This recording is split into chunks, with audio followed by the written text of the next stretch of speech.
Hello, everybody. Welcome back to Networking with Nathaniel. This is episode 32. I have the pleasure of being here with maybe not a founding member, but one of the first members of Sub 2, a community that I'm a part of and I've enjoyed a lot. Angel Bodon. He is a married man with two wonderful kids. He's a full-time real estate investor. And he and I, it's been a long time since we've spoken. We first met from Sub 2, of course, but we were going through a rap and his name kept popping up as somebody that you should talk to when it comes to rap. So I am looking forward to digging deeper into the conversation with him about that. But before we get started, hey Angel, I appreciate you being here. How you doing? Good, good, man. Thank you for inviting me, man. Yeah, So man. I've seen quite a few of your shows, so yeah. Thank you, thank you. Yeah, I appreciate you taking time out of your busy day. We were just talking, off screen here, and you sound like you've got a lot going on other than just the raps. You're doing some wild things through acquisitions, and you even mentioned just a novation that you're kind of starting in on. What's kind of keeping you busy on a day to day? Right, sure is. Yeah. I mean, yeah, we're working with a lot of sub-two students, of course. Like that's you don't really have to leave the community. I mean, there's so much happening within that. We're like novations. We're doing it with another two partners that are in sub-two. Picking up a smaller multifamily in Louisiana that was from sub two. Oh, We're doing rap dispo that pretty much everybody that we help is in sub two. So you don't really have to leave the community. It's a lot of yeah. fun. Yeah, and it seems like there's 100 new people joining every single day now, and it's just giving more opportunities for people like you that have been there and have a solid foundation and a solid team behind you. And obviously, word of mouth has been good to you because it seems like you provide a good service to these, new and older students alike. Mhm. And that goes a long way. They say word of mouth is the best advertising you can do, and you've really capitalized on that, it seems like. Yeah. Um, So I mean, we get like some of the success. I'm from Puerto Rico originally. I live in Charleston, South Carolina now. So speak Spanish, and whenever we market to both languages. So yeah, it helps out, the Latino community on the gives them an opportunity to be a homeowners and they don't miss a payment. You know what I'm saying? They're really, like we've sold actually that Ted Miller that is doing the Raps 101. He was the first person that I helped. oh And wow. it was a house that roof was caving in, no toilet. I mean, it was just a dump. And this one guy was like, "Oh my God, this is perfect." My cousin is a plumber, my other cousin is a roofer. I'm like, "Okay, well, here it is." Like Yeah. I'm like, "Man, let's try this out. Let's see what happens." But yeah, it worked out. And after that, we've been doing it now for almost 2 years and a half, helping students. But Yeah, that yeah, that was the first one. And when I was like, "Oh wow, I think we got something here." And yeah, I got my partner Emilio. He speaks Spanish as well. So my whole team speaks Spanish after that. Because it was, people started coming in like, "Oh my God, Angel, let's help me out, with this rap buyers, because it's not easy, it's a lot of tire kickers and a lot of, hey, is it still available? Is it still available? And whenever you put the numbers out there, crickets. So that's pretty much what we do, buy people time kind of deal.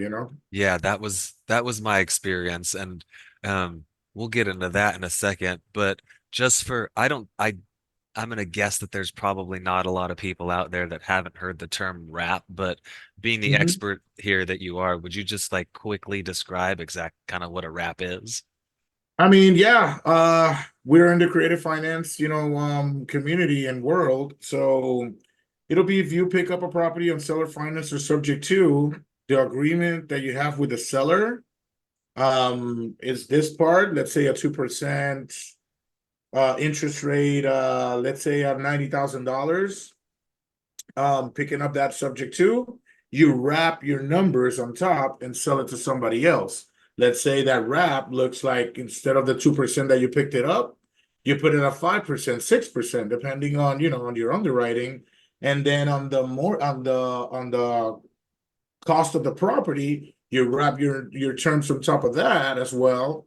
So you could sell it to an end buyer and make money on the down payment, make money on the interest rate at addition, and yeah, and just sell them the deed, and you stay in the middle as a bank. And Yeah. you give them the opportunity, you get the opportunity of being a bank. Yeah, you don't have the complete ownership of the property, that you can't really get the benefits of a landlord, but still, hey, you set them up with a servicing company, and yeah, if everything goes well, it's a really good strategy. If everything goes well, it seems it's a pretty hands-off investment at that point once you've done all the Yes. initial work. Like you said, you're getting a servicing company that's going in there and collecting payments from both sides and handling all that. And you just kind of get the meat that's left over in the middle is what Right. my What experience I'm hasn't been so well. But that's the thing, because I mean, now that I've seen so many, we've done so many, we see, the horror, the stories that say.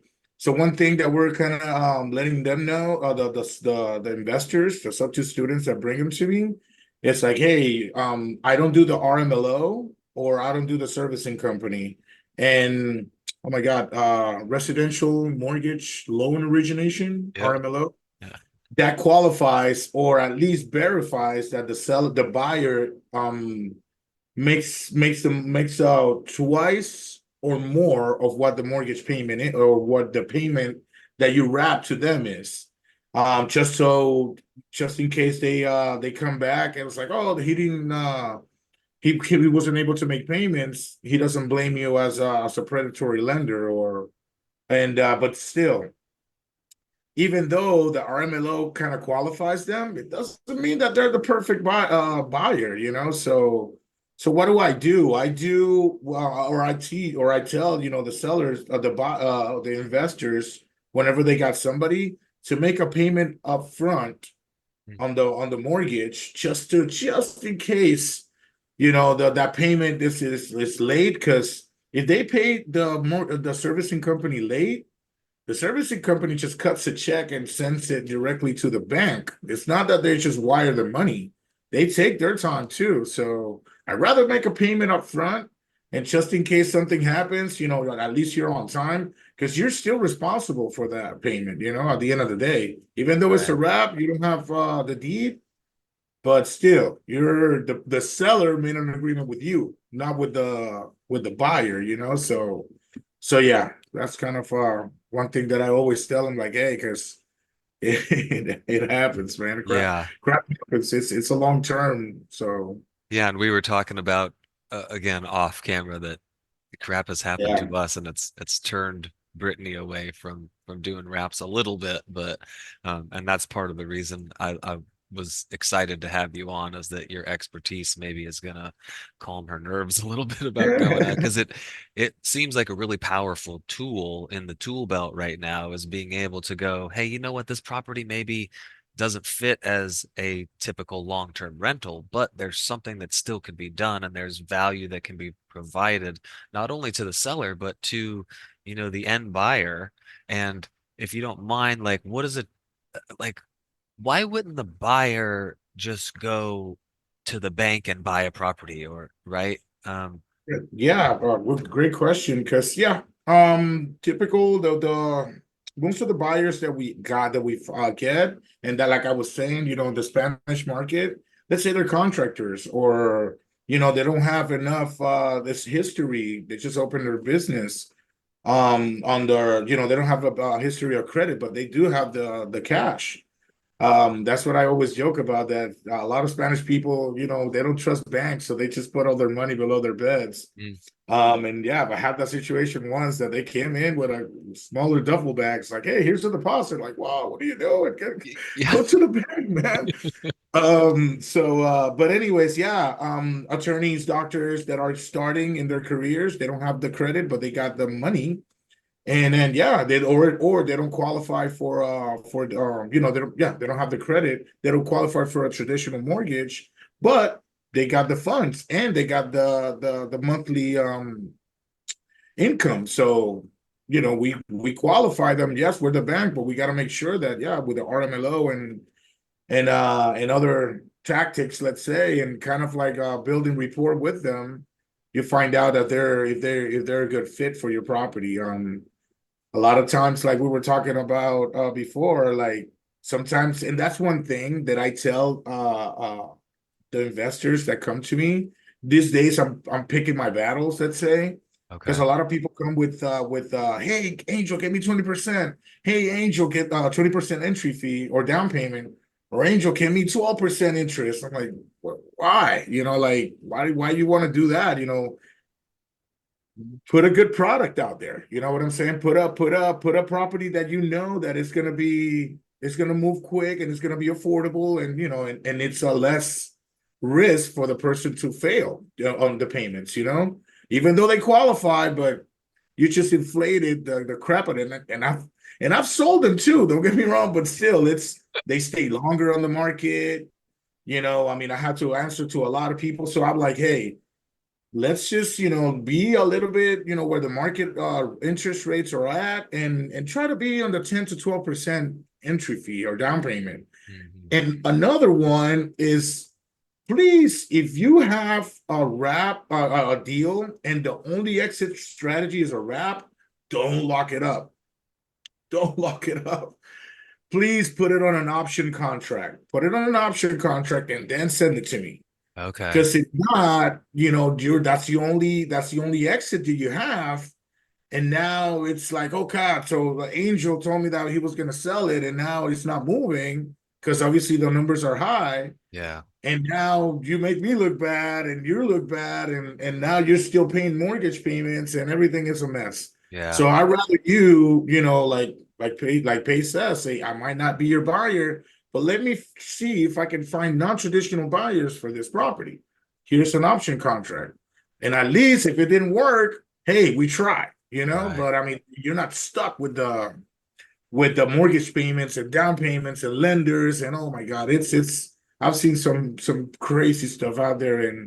And nowadays I'm like, hey, before we even start, I'm like, look, this and that, and you got all this, okay, let's do it. But Yeah. He's before I was disclaimer. taking everything. Yeah. Big Yeah, for disclaimer. real. If you're out there listening, Angel is good at what he does, but he's not promising the world by any means. Yeah, I I love wish I could I have a people waiting for the deals, but yeah, like because I do this nationwide, so I really don't have like a buyers list. And whenever I started doing that in Texas and in Florida, by the time I get a new one, everybody already bought They properties. dropped It's off. like, Yeah. so it was like every time I start fresh. I love that. If to just to backtrack a little bit, because there was a lot of information you dropped there. And you've mentioned RMLO, residential mortgage loan originator, a couple times there. Um, and then you also mentioned the Predatory Lender Act or, term. Um, Mhm. the RMLO's job, and you can correct me if I'm wrong here, Angel, is just to kind of give you an idea and put on paper that, hey, we looked into this person's financials. On paper, they look like they would be a good fit for this specific mortgage payment. And then if anything happens down the line, you can go back and say, hey, look, I had this third party unaffiliated with me person look into their financials and they looked like they were good on paper. So if something they default or something, that's where the buyer would be able to go and say, "Hey, look, he just said that I'd be able to make the payment, but no, no, no. Look, Mhm. you signed this paper, Right there. you went through the RMLO, you went through the underwriting process, but the RMLO doesn't look at everything exactly how a bank would, right? My experience has been that they are typically a bank underwriter, though. Correct? Mhm. Yeah. I mean, yeah, Yes or somewhat. no? Okay. They'll we use this company out of Scott Horn. I don't know if I'm Okay. giving No, names yes. or Yeah. not, Yeah. but that's the one that we mainly use. It takes a while. It takes a couple of weeks, for the report to come back after they've they put all their information in. But yeah, man, I mean, it's pretty much because, like I said, it's a long-term deal. Like sometimes it's 30 years, sometimes it's depending if there's a balloon in the way.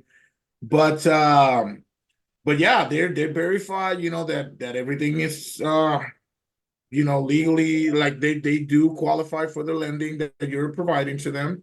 And yeah, just in case they want to turn around, because things change. It's probably 30 years. So year 15, be like, you know what? I wasn't able to pay. You probably forgot about the name of that person, but legally they could still mess with you. So you have that security of like, hey, I did verify this. I qualified, with this company that they were able to make these payments. Whatever happened in their life, hey, I don't know, but at least at that point, like everybody, or like every other bank, pretty much.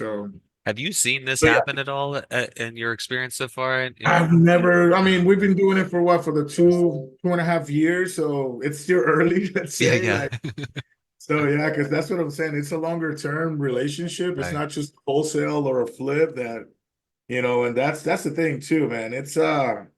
That's exact way that I talk to buyers and sellers. Like, hey, we're here for the long haul, so let's just build a relationship here, because Yeah, you know you're it, like kind of getting married to this together in this property. and the thing is that I just help I get my fee and I just pass it to the investor, but I'm the face of the deal. You know what I'm saying? At the end of the day, so there's still something happens, Angel. I'm like, who are you again? Oh yeah, that one deal.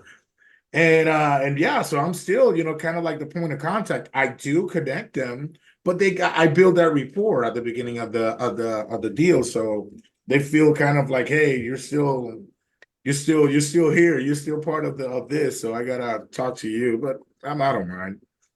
What kind of what kind of marketing channels are you doing for these pro? Let's just say I find a deal sub to seller finance and I go, I don't have the time, I don't have the expertise, which wish I had gone and done that a year ago with you, but I want to bring it to you and your team. How are you going about marketing it and finding that Yeah. kind of best fit? Well, Facebook Marketplace, hands down. We tried so many things, and yeah, some other work, but 90% of the deals are sold through Facebook Marketplace. Okay. Um, we want to try with another subject student, the TikTok. Oh, TikTok, I didn't even know that it was a possibility, or it actually worked for that. But you could actually, obviously, you got to be paying for that one though. You got to be paying I think a daily fee or a monthly fee just to use that platform. But you will target that zip code where the property's at. So you'll be in everybody's face on TikTok, that on that zip code, that people that use TikTok. But to answer your question, yeah, Facebook Marketplace, mortgage brokers, credit repair companies.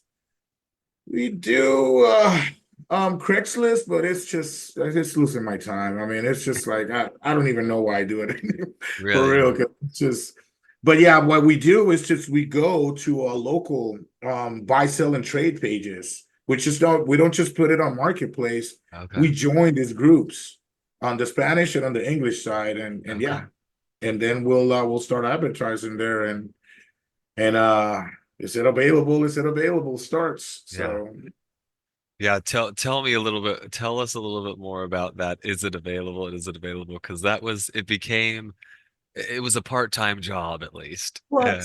Yeah, yeah. Yeah, so I just have a message already lined set up, like copy and paste. Like, hey, Mr. White, I put the hey at whoever it's commenting or Okay, interested. And we're looking for so much as a down payment and so much in a monthly payment. Let me know if this numbers work for you. And I put my phone number below. Because as a dispo person, I want to get you on the phone, because we can negotiate. On the text, it's like, like, and if the numbers don't work, at least it will let you know what happens. I put that message. You could see the little that they saw the message there. If they haven't replied back every Friday, I call it, with my team, we call it follow-up Fridays. We're like, Okay. hey, did the numbers work for you? Or just, send me to hell or something, but tell me something. And but yeah, at least we follow up. Some people get caught up in life and whatever, and they were about to give you the message, but something happened, and that follow up, like I always say, the money's on the follow up. So that little follow up, works wonders. Like, oh, you know what? I could do the monthly, but I can't do the down payment, or vice versa. It's like, well, hell, talk to me. Let's see what we can work out. Because whenever I ask the investor, I ask him, it's like, hey, what's the highest you can get this deal done, and what's the lowest on the down payment and on the interest rate, so I can kind of negotiate, like, because you can't just have like, hey, if I don't get this, Right. I'm done. Like I can't do the deal because now you're putting yourself in a position as well that you're not able to negotiate. Sounds like it's So putting yeah, you in a tough position too. as well. It's like, Yeah. come on, give me something here. Yeah. I, you But know, you mentioned that you're doing these nationwide.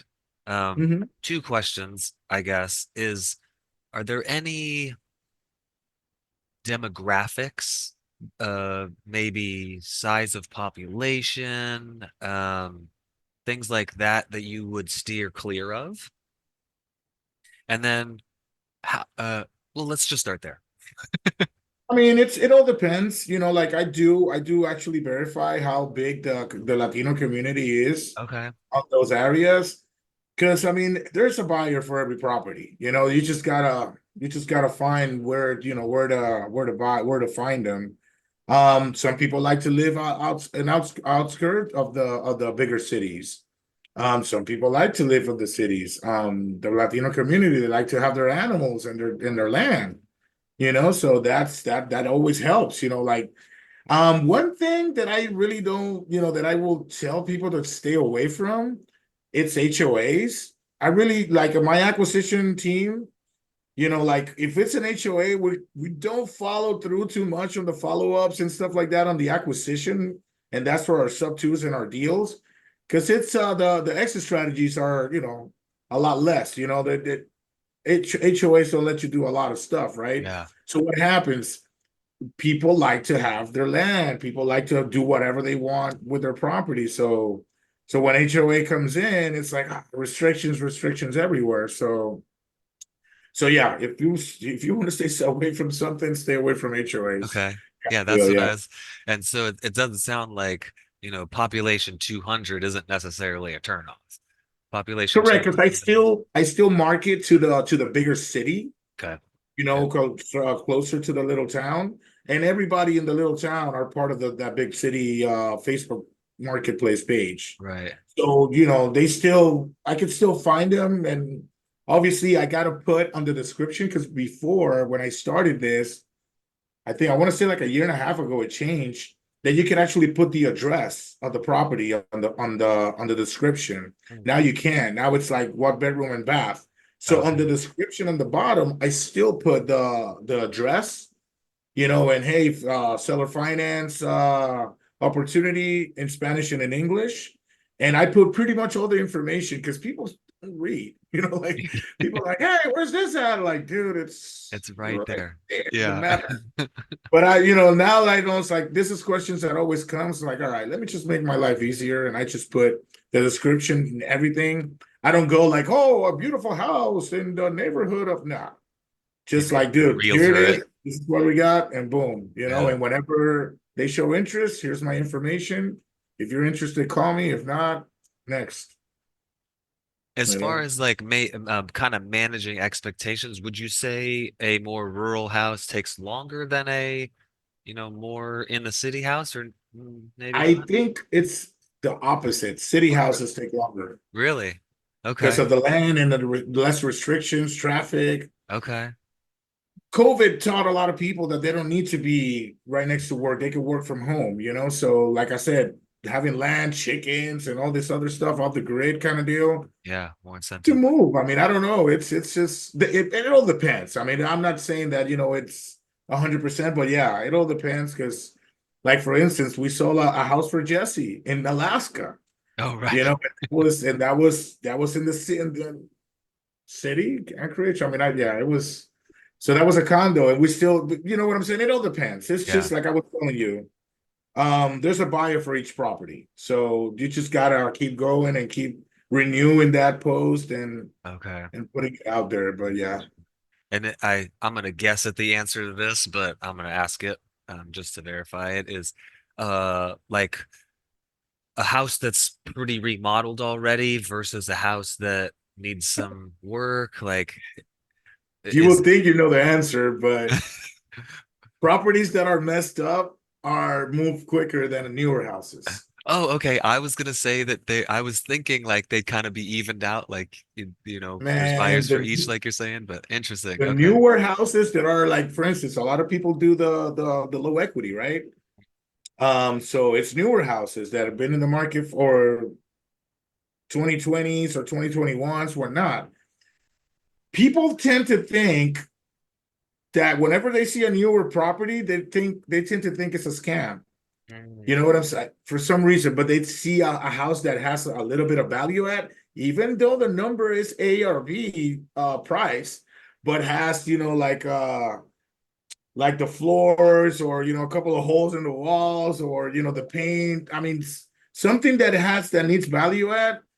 For some reason, man, they move a lot quicker than the ones that don't need anything. I'm like, I don't know. People think like I guess people like, oh man, I can still fix it the way I want and right. whatnot. So Hmm. it's crazy. It's different, but yeah, it's that's the experience I've had, man. Yeah, interesting. And like I don't want to be stereotypical here, but in my experience, a lot of the Spanish speaking people, they liked going in and getting their hands, and they're workers. They want to go work, and then being able It's to build it insane. with themselves, it's exciting and And enticing. and another thing is like the house that has a little bit more work, it tends not to be on a nicer neighborhood, let's say. Mm. You know what I'm saying? So Yeah. like the Latino community, they like to live, let's say, on their community Yeah. or D class, C plus or B minus. If it's A class, like man, I can't have my chickens here, So you know what I'm saying? So Yeah. Yeah. that's one thing that they kind of like, oh man, this is perfect, is like that, like it's a value add. Nobody, it's a psychology stuff. Yeah. It truly is. Interesting. Well, you've been doing this long enough, and I know you say, "Oh, I haven't been doing it that long," but you've been doing it long enough and done enough deals at this point that you know your demographic, you know the people that you're marketing to, and that's Mm-hmm. a very positive thing. Um, Being nationwide, how are you handling getting people into the house to see it? I'm assuming at least these people want to go see the house before they put up. Right. So yes, I tend to have a conversation with the investors Okay. and and other sub two students that are nearby. And I'm like, hey, if you could put a lockbox in the property, that'll be amazing. And depending on the risk tolerance of the investors, because everybody's like, hey man, are you gonna walk the property? How do you let them in? Regularly, I just ask them for their what is it, the license or passport Okay. picture, Yep. and tell us like, hey man, I just wanna if you can send me that picture of your passport, so I can see who's in and out of the property. And please, as soon as you walk out, call me so I can understand that you're out, just in case anything happens. I know that you were not the last person there. Okay. Um, Depending on the investor, like I said, some people are like, "Oh my God, this is my house. I don't want." So hey, I'll set it up with another substitute student, and I'll just give him a fee. Like whenever he closes, like, hey, here you go, bro. Thank you for Okay. helping me out. And give him peace of mind to the that, and that's the beauty about being in this community, that we've got people pretty much everywhere Yeah, really worth like and willing to 32,000. learn and willing to be part of a deal.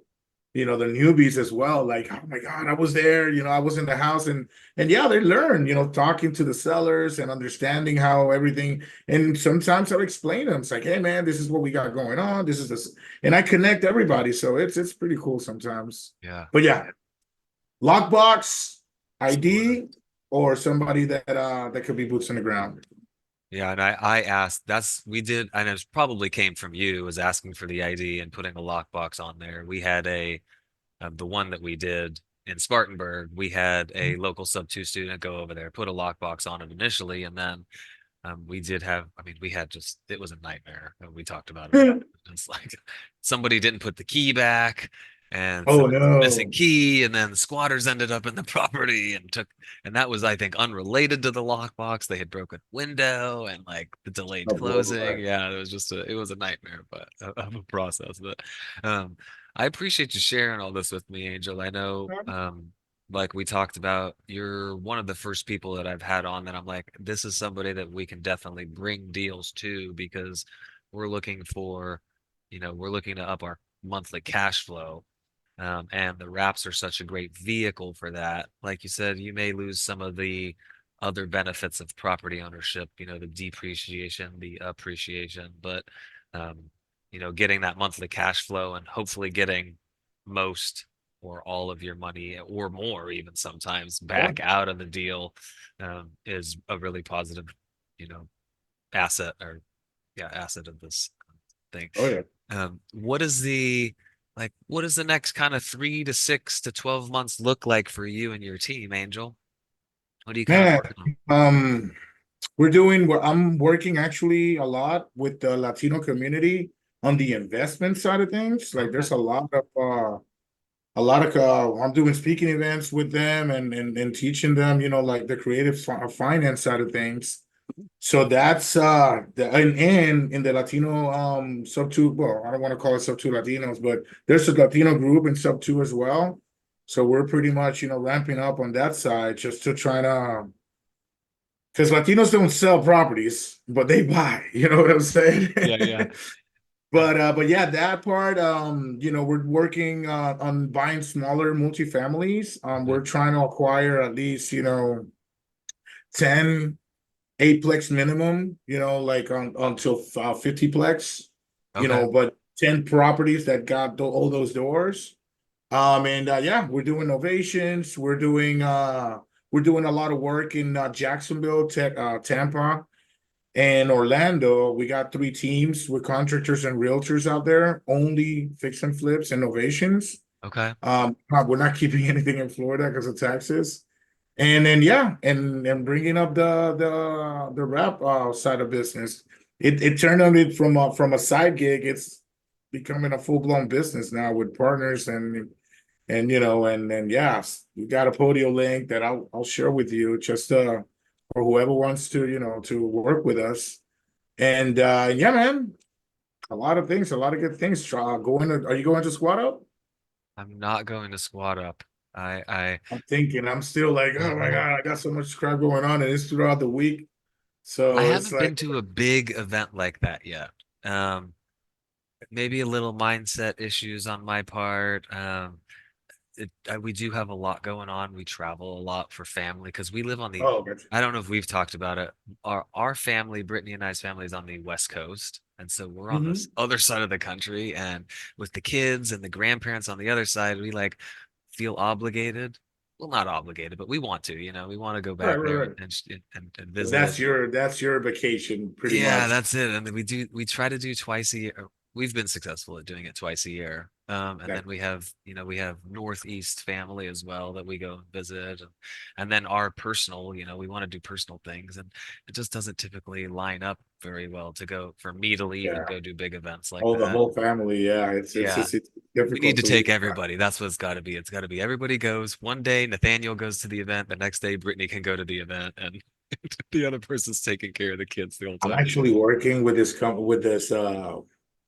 credit card guy that it's like helping out, what kind of cards to switch them up and Hmm. 0% here and there, and all these points, that they collect for the airliners. I'm like, all right, this is what I've needed, because Ah, 5 for free, like we're all the family. It's like, oh my God, we're going to yeah. Puerto Rico. Oh boy. you know, It adds so up quickly. oh boy, Yeah, yes. gosh.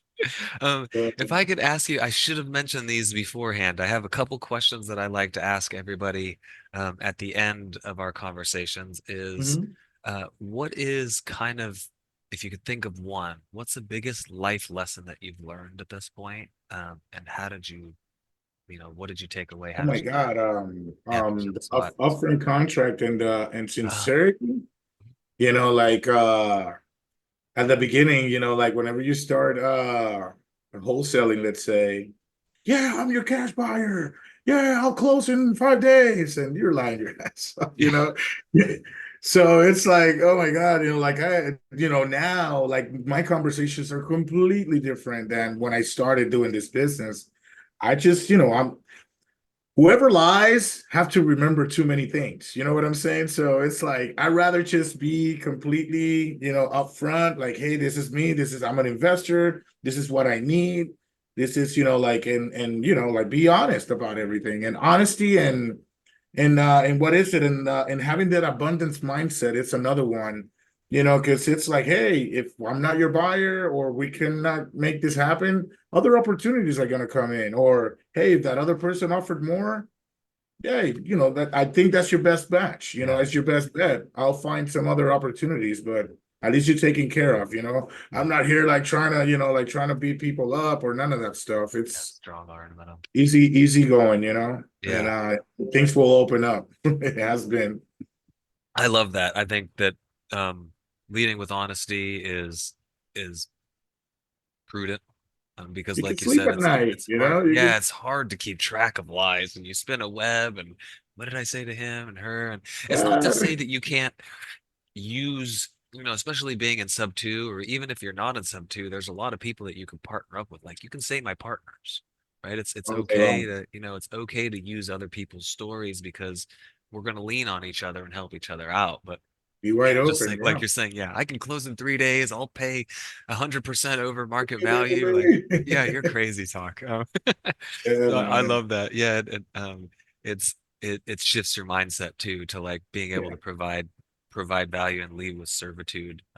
I tell people all the time, oh, you got it. They said they're gonna pay 100,000. Take that. Like, what is please. like? Yeah, go take What's it. stopping you? Yeah. Yeah, for Oh, real. the last question that I have is, or I'm gonna take that word back. I have one more after that.